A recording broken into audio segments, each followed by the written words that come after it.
What if I told you that one of the greatest ancient secrets just got uncovered in the burning sands of Egypt? A British archaeologist named Piers Litherland made a discovery that hasn't happened in over 100 years.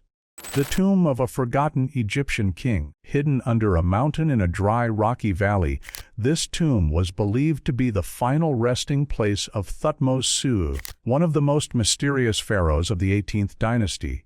He ruled around 1493 to 1479 BC, back when pyramids were the trend, and his wife, Queen Hatshepsut, was preparing to become one of history's most powerful women.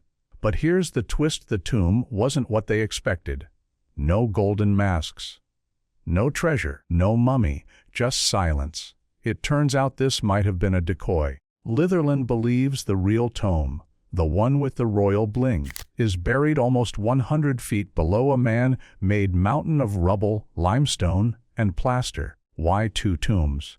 A flood destroyed the first one, and Queen Hatshepsut may have moved her husband's body to a safer grave nearby. Excavating the second tomb proved extremely hard. The team began digging rock by rock. Litherland hoped it would take a month. That was 6 months ago, and now, total silence, no new updates, no discoveries. Is the real tomb still waiting below? Or did something stop them from digging deeper? One thing's for sure: the mystery of Thutmose Seo is far from over. Hidden for 500 years. Imagine a mountain built by human hands, standing tall for 500 years, not just as a pile of rocks, but as a cover for a pharaoh's real tomb. That's what archaeologist Piers Litherland believes he found in Egypt. After discovering the first burial site of Thutmose Seo, which shockingly held no treasure or mummy, the team realized something huge. This wasn't the real tomb. It was just the beginning. The true resting place of Thutmose Seo may lie beneath a massive artificial mountain made of limestone, plaster, ash, and rubble. This strange structure may have been built by ancient workers to hide the king's body after a flood damaged his original grave. His powerful wife and sister, Queen Hatshepsut, likely moved his remains and secretly buried him deeper and safer. That's why there are two tombs. One was destroyed, the other hidden so well that it's remained untouched for thousands of years. Litherland's team began the painful task of removing the mountain piece by piece. But the job turned dangerous.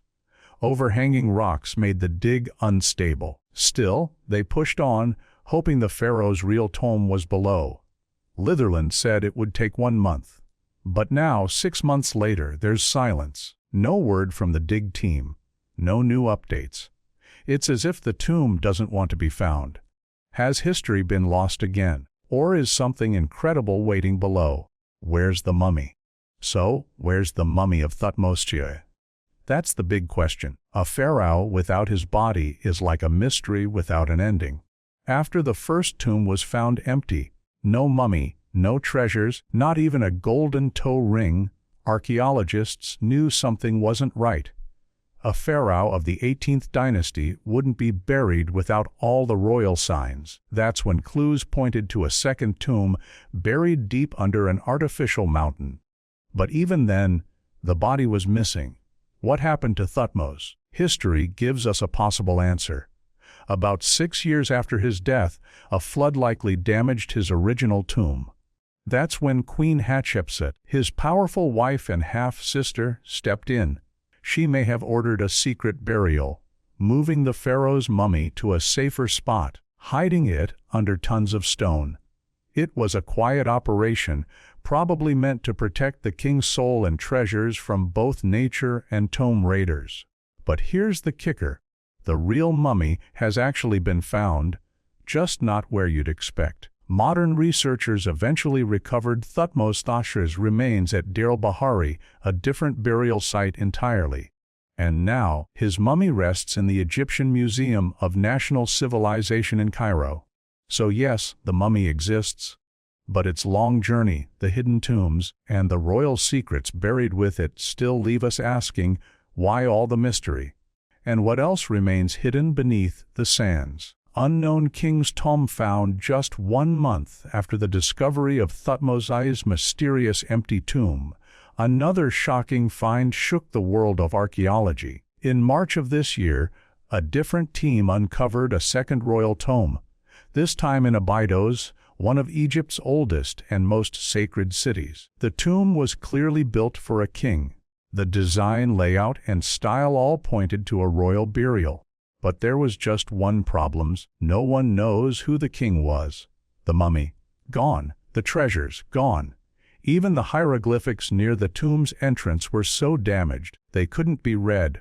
All that remains is a name, barely visible on crumbling plastered bricks, ruined by centuries of tomb raiders. According to Professor Joseph Wegner, the text was so badly destroyed that even with expert tools and eyes, it remains unreadable. This unknown king ruled around 3600 BC, hundreds of years before Egypt's most famous pharaohs.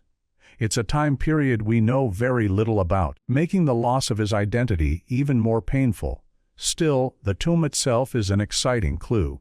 It tells us that powerful rulers lived, died, and were honored long before history officially began recording their names. So, who was this mystery king? What was his story? And could more tombs from his forgotten dynasty still lie buried beneath the sands, waiting for someone to find them?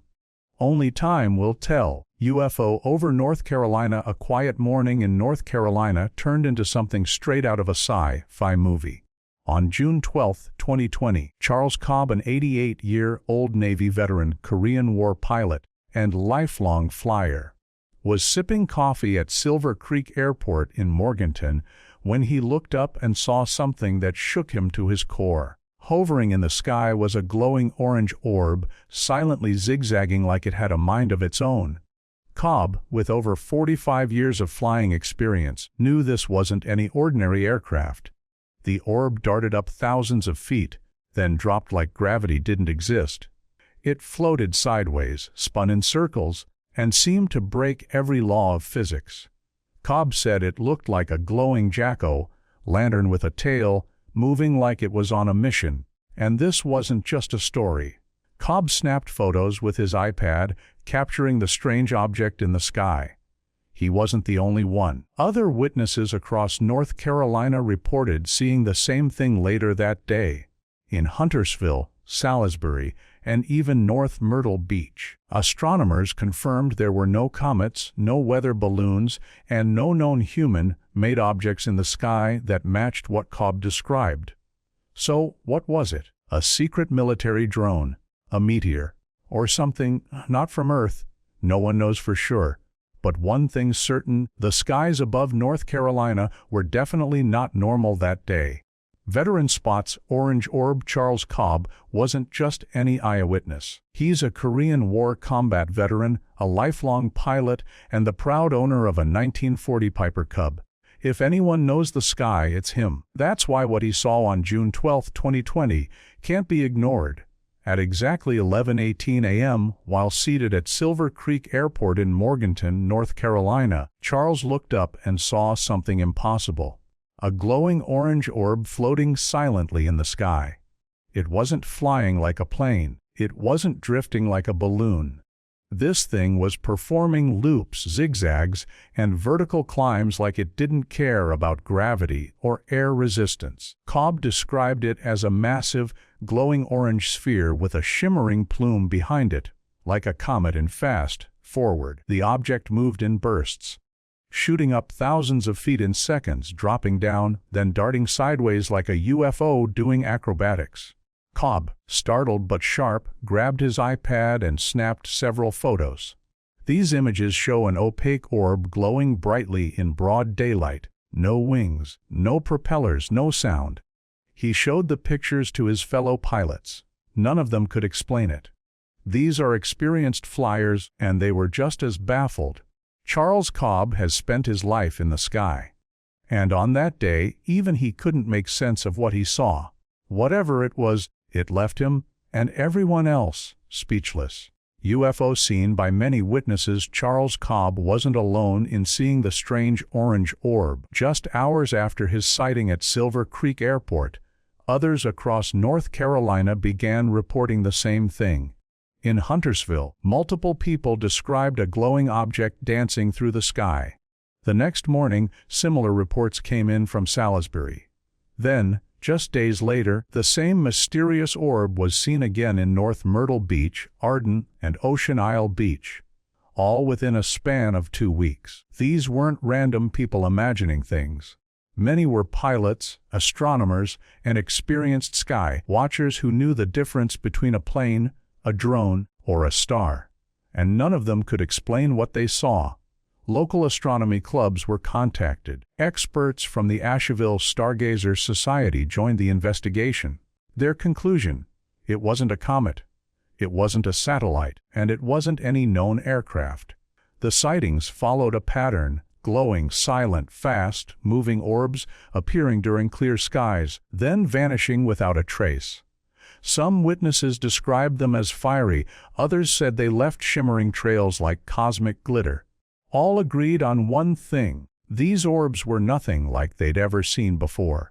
With so many sightings and no clear answers, one thing is certain: something very strange flew over North Carolina. And people across the state saw it with their own eyes. Proof it wasn't a comet. When Charles Cobb spotted that glowing orange orb in the sky, some people thought it might be a comet or a weather balloon. But that theory quickly fell apart. Cobb's photographs, taken directly from his iPad, showed a solid, glowing object that didn't match anything natural. It wasn't trailing like a comet. It wasn't fading or flickering.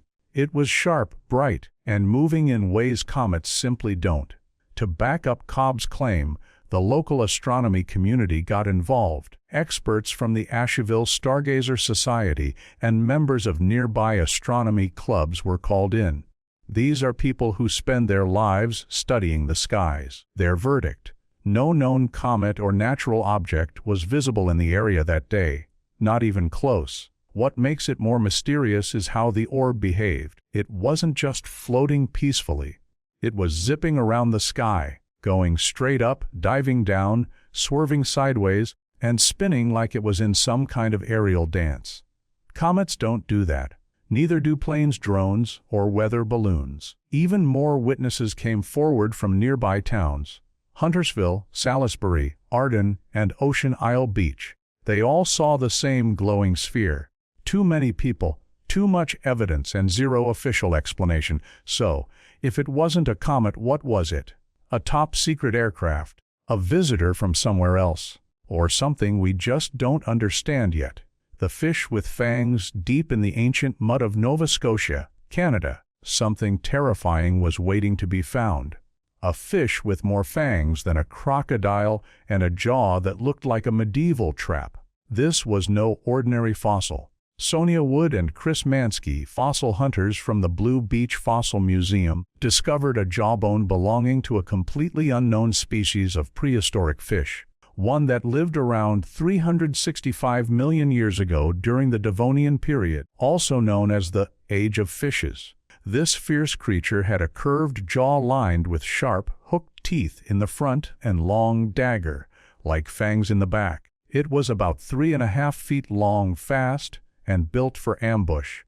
The jawbone's shape and structure were so bizarre, scientists couldn't match it to anything already known. That's how unique this fish was. It wasn't just a variation. It was a brand new species. Its official name: Sphaerolepis tingii.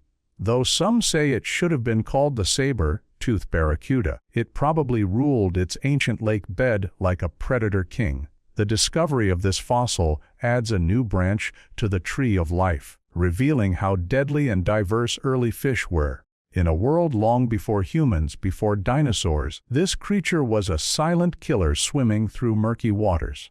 Now, millions of years later, it finally surfaces to remind us how strange and savage Earth's past really was. 365 million year old jaw. Imagine finding the jaw of a creature that lived 365 million years ago, before dinosaurs, before birds, before trees even grew tall. That's exactly what happened in Nova Scotia when fossil experts Sonia Wood and Chris Mansky unearthed something ancient and terrifying: the jaw of a fish from the Devonian period, known as the Age of Fishes. This wasn't just any fish. Its jaw was curved and full of sharp, hooked teeth, with deadly fangs in the back. It looked like something out of a monster movie. At about 3.5 feet long, this fish wasn't just a swimmer. It was a predator, likely ambushing prey in dark, prehistoric waters. Its bite was strong, fast, and fatal. It didn't chase. It struck. What's amazing is that this jaw doesn't match any known species. It's so unique that scientists had to give it a new name and classification. It's now considered a brand new species of prehistoric fish. The find gives us a glimpse into the bizarre world of ancient oceans, when strange armored creatures, jawless beasts, and early sharks dominated the water. This discovery helps fill in gaps in evolution and reminds us just how much Earth has changed, and how much is still buried beneath our feet. One jaw, 365 million years old, tells a story older than any history book, and it's just the beginning. New prehistoric fish species. The discovery of a new prehistoric fish species is rewriting what we thought we knew about Earth's ancient oceans. Found in Nova Scotia, the fossil jaw belonged to a never-before-seen predator that lived during the Devonian period, roughly 365 million years ago. That's a time when the oceans were teeming with strange life forms and fish ruled the planet.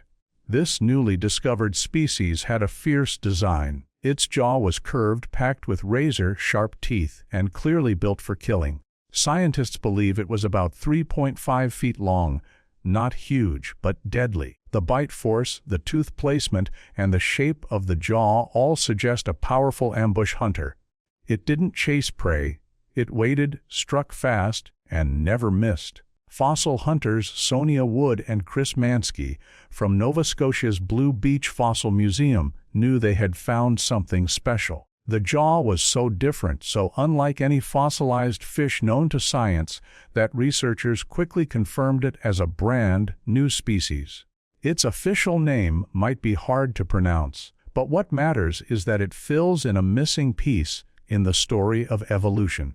Each new discovery like this helps scientists understand how fish evolved into the creatures we know today, and just how wild and dangerous ancient oceans once were. This wasn't your average goldfish. It was a prehistoric killer, and it's finally back in the spotlight. Real-life Amazon warrior. For centuries, Amazon warriors were thought to be legends. Fierce women from ancient stories, riding into battle with bows and swords. But now, archaeology is proving those legends were real. In the Russian region of Voronezh, scientists uncovered the grave of a female warrior who lived over 2,000 years ago. Found inside a burial mound called Devitsa 5, she wasn't just any woman. She was likely an Amazon queen. Her grave wasn't quiet or humble. It was powerful.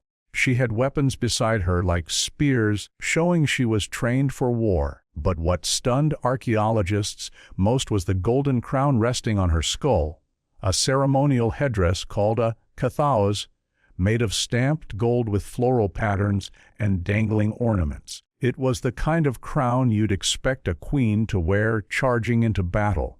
The ancient Greeks once wrote about warrior women called the Scythians, nomadic fighters from the steppes who wore pants, rode horses, and fought as equals alongside men. Many scholars thought these stories were fantasy. But now, with graves like this being found, the evidence is clear the Amazons were real. These women didn't just exist. They ruled, fought, and were buried with honor. This discovery brings myth to life and proves that history still has powerful secrets buried just beneath the soil. Golden crown found in grave. Among the most breathtaking archaeological finds in recent years is a golden crown buried with a warrior queen. Found in a burial mound known as Devitsa 5 in southern Russia, this crown wasn't just a pretty accessory. It was proof of power. The grave belonged to a Scythian woman, part of the same warrior culture the ancient Greeks called the Amazons. She was buried with weapons, jewelry, and most striking of all, a ceremonial headdress made of stamped gold. This crown, called a kathos, was decorated with floral designs and featured long, dangling pendants shaped like amphorae. It was made with such skill and beauty that it stunned the team from the Russian Academy of Sciences.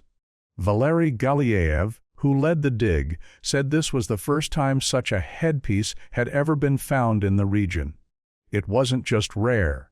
It was one of a kind. Next to the queen lay another female skeleton, also buried with spears and a bronze mirror.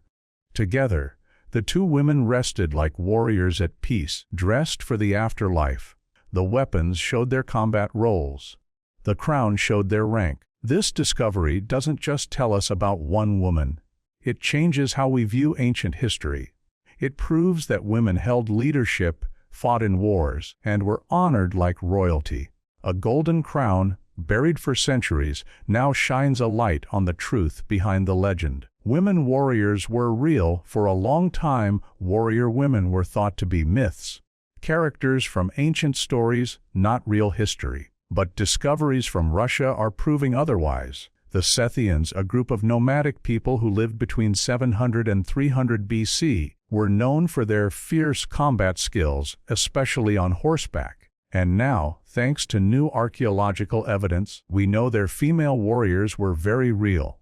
In burial sites like Devitsa, 5 archaeologists have found graves of women buried with weapons, spears, bows, and even armor. These weren't just decorative items. They were tools of war. Some of the women were buried with mirrors and jewelry, but also with scars, strength, and symbols of rank, including gold crowns.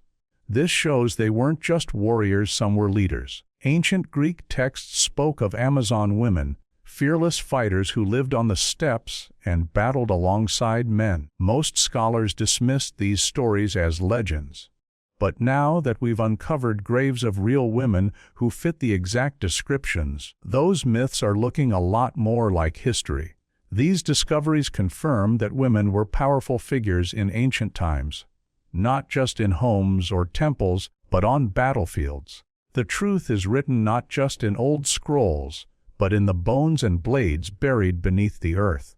Women warriors were not fiction, they were fact. The Devil's Letter, decoded in 1676, inside a quiet Sicilian convent. A nun named Sister Maria Crocifissa was found collapsed on the cold stone floor of her cell.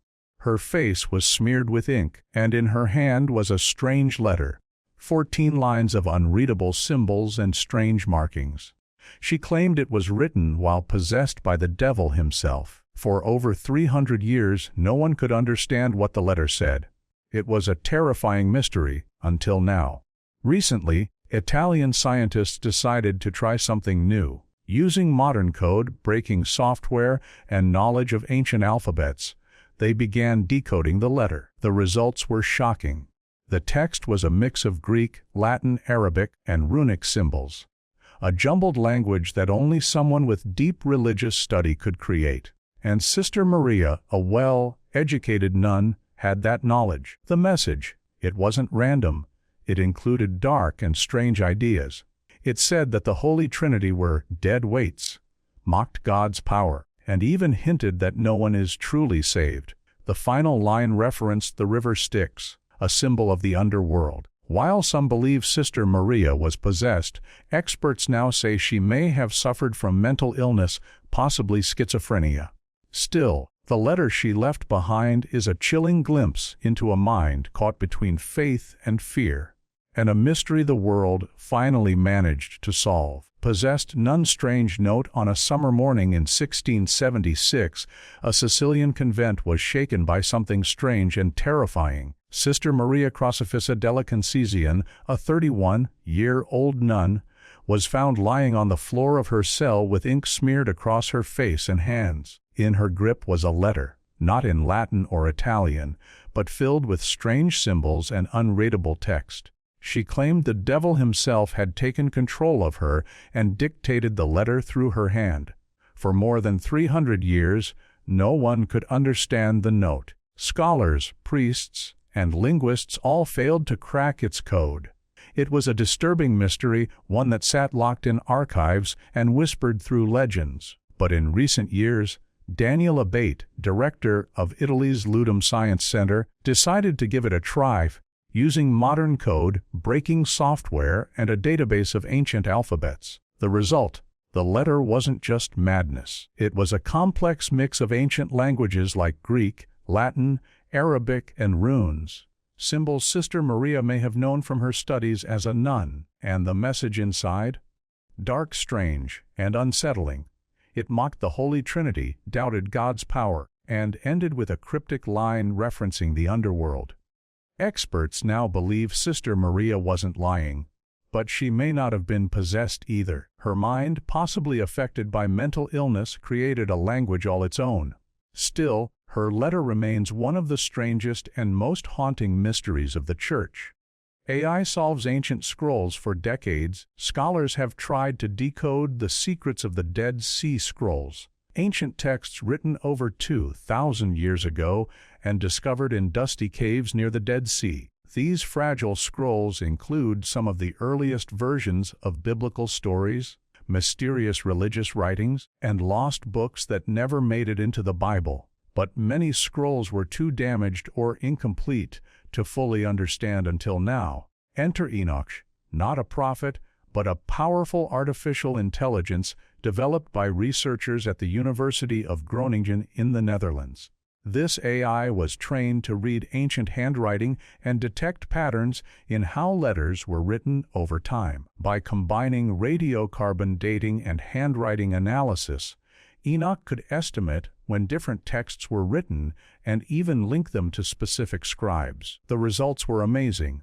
Enoch correctly dated the scrolls 79% of the time, and in many cases, it revealed that some manuscripts were even older than historians had believed. That changes everything. It means we might be looking at the earliest drafts of biblical stories written by the very first scribes. Thanks to AI, we're now closer than ever to unlocking the full history of these ancient texts. Technology didn't just help us read old words. It helped bring forgotten voices back to life. AI solves ancient scrolls.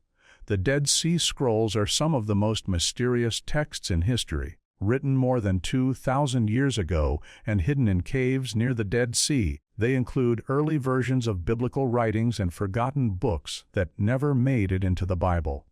For decades, scholars have struggled to piece them together. Many scrolls are fragile, incomplete, and almost impossible to date. But now, artificial intelligence is stepping in to help solve the mystery. Researchers at the University of Groningen in the Netherlands created an AI system called Enoch. Unlike human eyes, this AI can analyze handwriting styles in tiny detail, compare them with known samples, and match them with carbon dating results. It learns how ancient scripts changed over time and then uses that knowledge to estimate when each scroll was written.